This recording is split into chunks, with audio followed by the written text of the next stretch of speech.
बिहार के पटना गैंगवॉर में कुख्यात गैंगस्टर रामजी राय के हत्याकांड में बड़ा खुलासा। दिल्ली के तिहाड़ जेल में बैठे लॉरेंस बिश्नोई के साथी विकास कालिया ने दिया था जेल से आदेश। गोली मारने के बाद शूटरों ने चेक किया था कहीं जिंदा तो नहीं है गैंगस्टर रामजी राय। सरेआम गोली मारने के बाद शूटरों ने लगाए थे विकास कालिया जिंदाबाद के नारे। उसके बाद सोशल मीडिया पर ली थी इस हत्याकांड की जिम्मेदारी। नमस्कार, आप देख रही हैं बीडीएफ न्यूज। बिहार की राजधानी पटना में सरेआम गैंगवॉर को अंजाम देकर गैंगस्टर रामजी राय हत्याकांड के बाद अब एक बड़ा खुलासा हुआ है।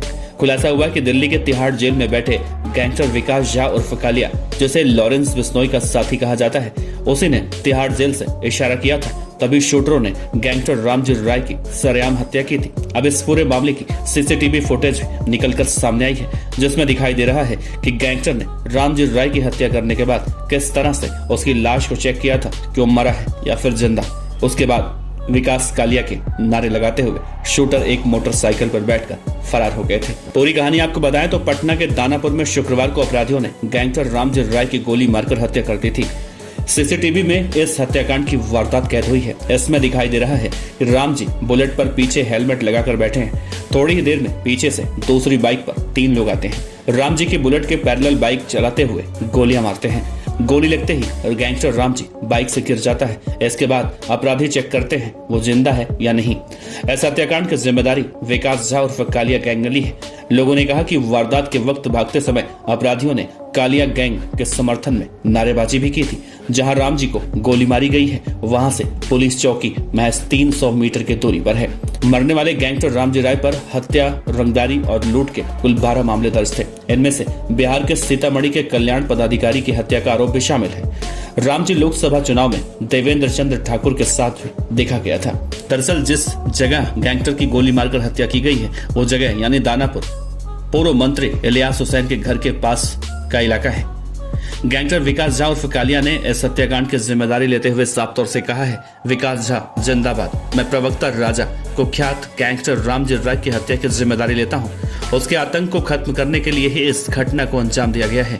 उसके बाद सीतामढ़ी के पत्रकारों के पास ये जिम्मेदारी वाला खत भेजा गया है। विकास झा उर्फ कालिया फिलहाल दिल्ली के तिहाड़ जेल में बंद है और इसी जेल में लॉरेंस बिश्नोई से उसकी मुलाकात हुई थी। लेकिन लॉरेंस बिश्नोई के गुजरात के अहमदाबाद की साबरमती जेल जाने के बाद इन दोनों के बीच का कनेक्शन टूट चुका है।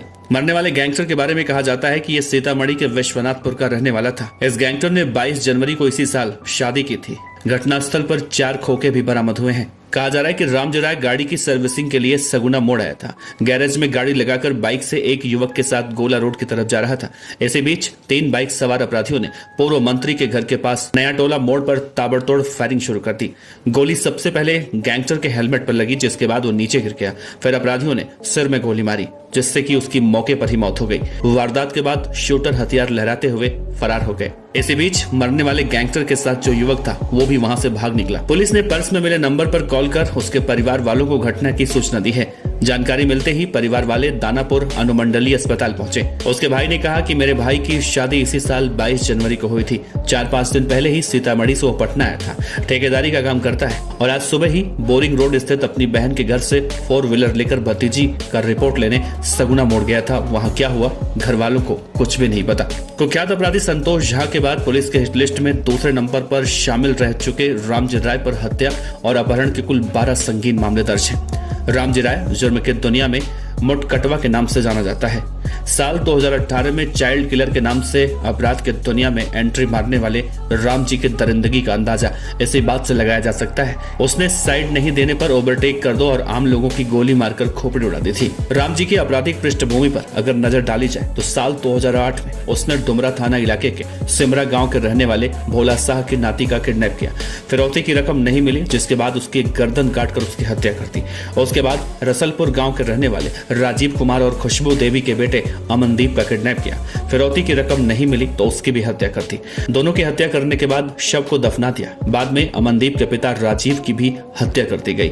हत्या के मामले में वो पुलिस की गिरफ्त में आने के बाद साल 2012 में जेल से बाहर आया और कुछ दिनों के बाद प्रेम नगर पंचायत के मुखिया पति युगल किशोर प्रसाद पर जानलेवा हमले के मामले में उसका नाम सामने आया। गैंगस्टर राम कुमार राय उर्फ रामजी राय ने साल 2013 में डीएसपी कार्यालय में तैनात एक चौकीदार की हत्या 60,000 रुपए की सुपारी लेकर कर दी। दी थी। इस मामले में भी वो 2 साल तक जेल में रहा और साल 2015 में वो जमानत पर छूटा। जेल से छूटने के बाद ही उसने 2015 में सीतामढ़ी के रीगा थाना इलाके से भोजपुरी फिल्म एक्टर इरफान खान का अपहरण कर लिया ताकि इरफान खान अपनी सूझबूझ से अपहरणकर्ताओं के चंगुल से बच निकले। लेकिन साल 2016 में सोमल की हत्या में भी उसका नाम निकलकर सामने आया। फिलहाल लॉरेंस बिश्नोई के साथी विकास झा उर्फ कालिया ने इस हत्याकांड की जिम्मेदारी लेकर बवाल मचा दिया है।